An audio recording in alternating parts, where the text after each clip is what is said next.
Okay, good to see everybody. Again, a typical Monday. Had the opportunity to recap that video yesterday from the game against Utah.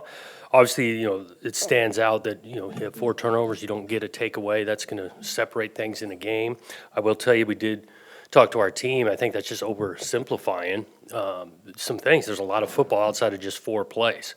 I'm not sugarcoating. We got to take care of the ball better. There's no question about that. Give Utah some credit. It's a good player that we went against there and made some big-time plays.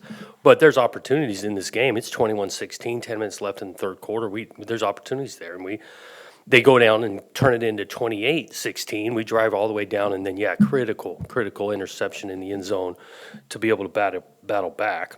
I did feel proud of the group in regards to their effort. It did not go great early on. We kept on battling, going, making it a game. At halftime, we hadn't played our best. We kick off to start the third quarter. We get a 3-and-out. And again, we drive the ball all the way down there and then, turn it over. And it began to separate there. So just like any Sunday, you digest the film. There's some quality play to, gain confidence from. There's a bunch to clean up. And then at the end of the day, we got to take the ball away and better care of the football. Which is, again, that team's a good team. I told them, Utah's not going to just make it easy on you. They're not going to hurt themselves, and played exactly that. And so that's what we took away from that game. Did take some bumps and bruises in the game. I don't see it anyone long term after that, but I know I'm assuming I'm going to get asked about a few guys injury update wise. Don't see Trey Lowe, but he's getting closer this week. Joe Golden actually got hurt in pregame, and that's why he did not play. We'll see how he looks toward the end of the week if he's going to be available. Chance gets injured at the end of the first quarter on a scramble, and then he's kind of a day-to-day. We'll see how this works the first couple of days of this week in practice, but he was not able to continue after the first quarter there injury-wise. Everett did not make the trip, dealing with a little bit of tightness groin, and so shut him down. Hope to get him back sooner than later, but we will wait and see how he responds during the week of practice. And we move forward. Another test on the road against a program that I got a bunch of respect for. This head coach, David Shaw, has been doing it at a high level for a long, long time. I do see both teams, us and them, let's face it, tough start to the league in regards to the opponents. They play SC, they go to Washington, they go to Oregon. That's tough. I mean, right out the chute, and similar to us and what we've played the last 2 weeks. So I think there's some similarities in regards to early conference play. They present some challenges on both sides of the ball. Quarterback's a good player, been around a long time, and defensively, schematically, as sound as there is in the league. Questions? Since you mentioned injuries, one more guy, is there any timeline on Luke? Oh, Musgrave? Yeah. Nothing, still at least a few more weeks, if not more. Did he have surgery? Yeah. I don't know where I can go and where I can't go on that. Okay, so quarterback, if Chance is healthy, Saturday, is he the starter? We'll see how he looks in practice. He's going to need to practice some, and so we'll make that call at the end of the week. The one quarter he did play, what did you think of his throws? First interception, I think the DB makes a better play than the route we ran. And so we're trying to get him out of his back pedal. He sat on it. Chance is keeping the safety in the middle of the field. He's throwing the thing on time, trusting a one-on-one matchup. The guy made a better play than the route we won. The second one, did not like that decision at all. He's squatting on it. He's got to recognize that the corner's squatting, get to another option. When at least Phillips said this after the game, that he recognized some things that you guys were doing in your formation, and he kind of knew what was coming. How much do you guys spend on Sunday and Monday kind of scouting yourself just to see could you see some tells there after watching the? Well, again, there's no question that over you put enough tape out there, you begin to have some tendencies. We got to be aware of that. Credit to the kid, too, because tendencies can come where we line up, splits we take, the drop of the quarterback, the down and distance we're calling plays. That's back and forth. The first interception he has, we hadn't run that route this year. The second one we had. Yeah. If Chance can't go, Is it Ben, or is it Ben or is Tristan or Ben going to compete for the job? Ben will get majority of the ones reps, and if Chance can't go, it's going to be Ben. Looking at this Stanford team in particular, what do you see offensively that they do well that you guys can just stop on? They've been moving the ball a bunch, and they give you a little variety of scheme. They've added to that package this year with what they're describing as this slow mesh that makes it really hard to defend in regards to being able to pull it and throw it late or hand it late to the quarterback. They can still make it physical in the run game.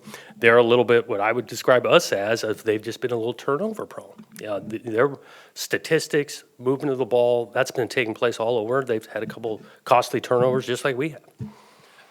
What do you see? Atticus stepped up for Yeah. you on Saturday. What do you see for him filling in at that position? Yep, yeah, happy with his performance. Obviously, kickoffs were huge in the elevation, but those were probably going out anywhere we played, and then to be able to be 100% on those field goal attempts was great to see, and a guy to step up.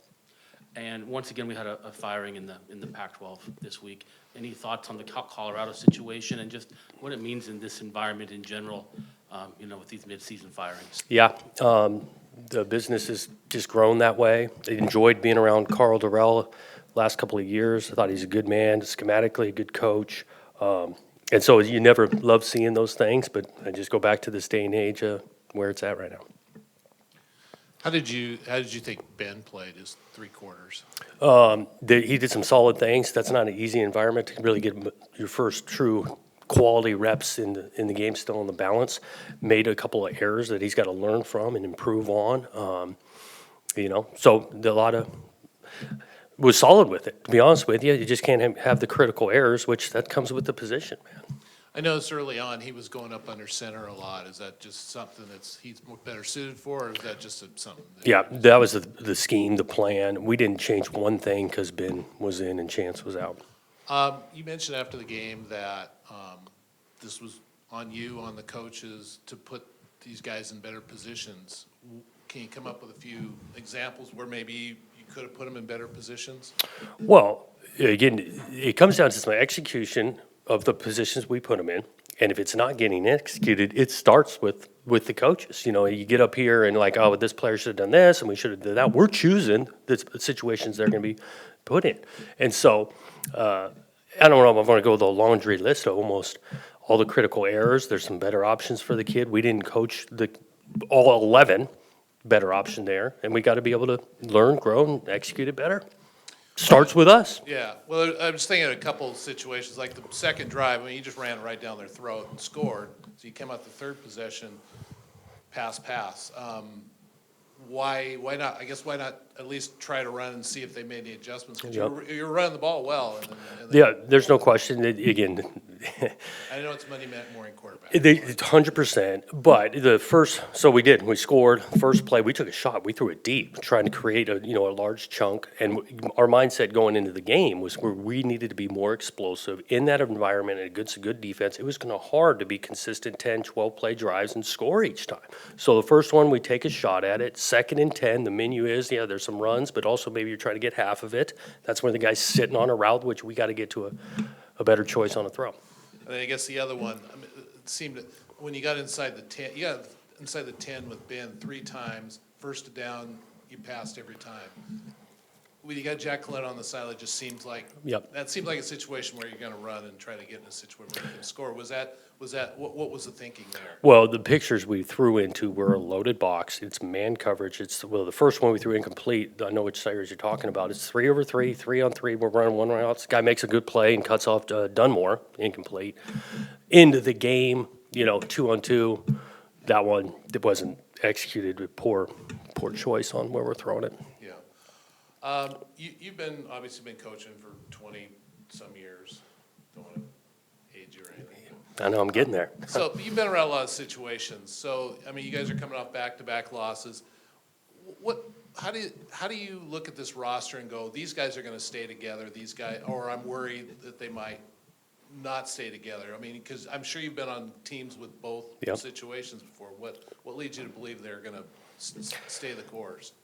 Just being with them on the day-to-day, what we've been through. They understand the experiences. I go back to this, we got a lot of veterans on the team. And let's face it, I told the team even yesterday, this is different than previous year because our expectations are higher. And so these losses, mean something.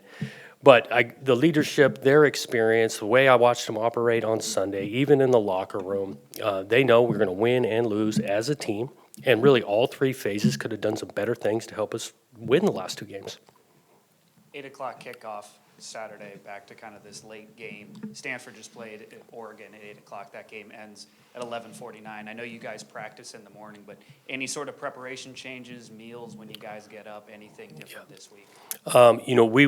We will not during the week. Our schedule is what it is. I mean, these guys got to go to class, and you can't be tweaking things too much. We do when we play at night. On Saturdays, we get them out of the hotel and do some stuff. We'll do that again. We're treating it very similar to how we went down to Fresno. Are you still keeping the rotation at running back where it's all 3 guys rotating in, or is there anyone that you feel would take over and get the bulk of the carries? Yeah, it's going to be pretty similar. All 3 guys. Again, I think we're getting production out of all 3 guys.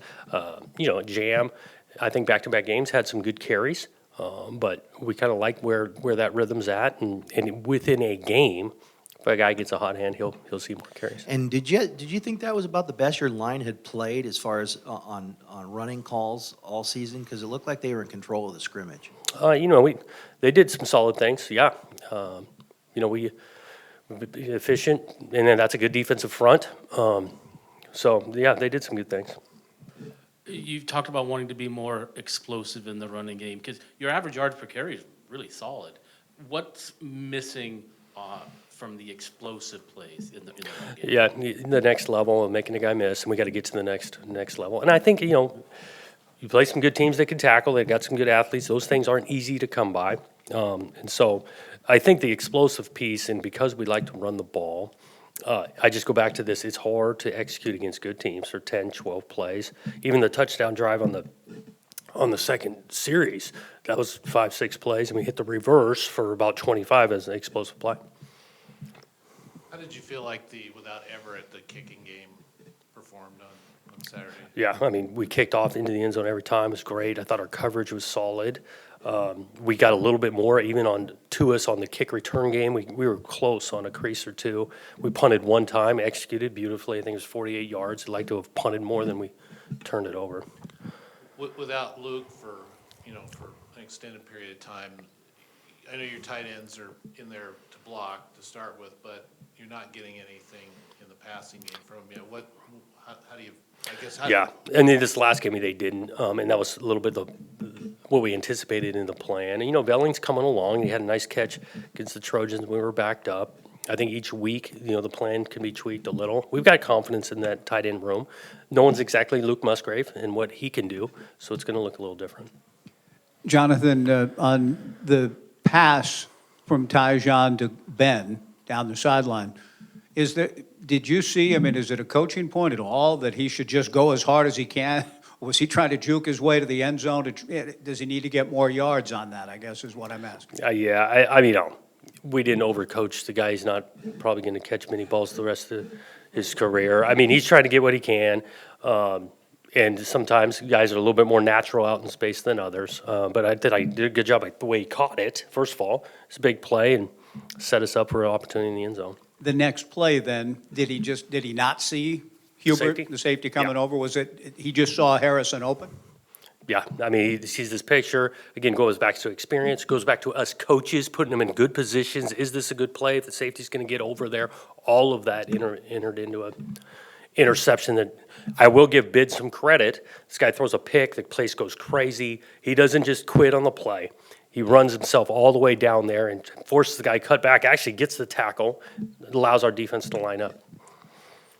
What have you seen from Casey Filkins kind of taking over for EJ? And was he a guy on your recruiting radar? Yeah, good player. Can do a lot of things. Was a really good player in this state and has made a bunch of plays for him so far. I just think the more the guy touches it, the more carries he gets better and better each week. You can see that progression.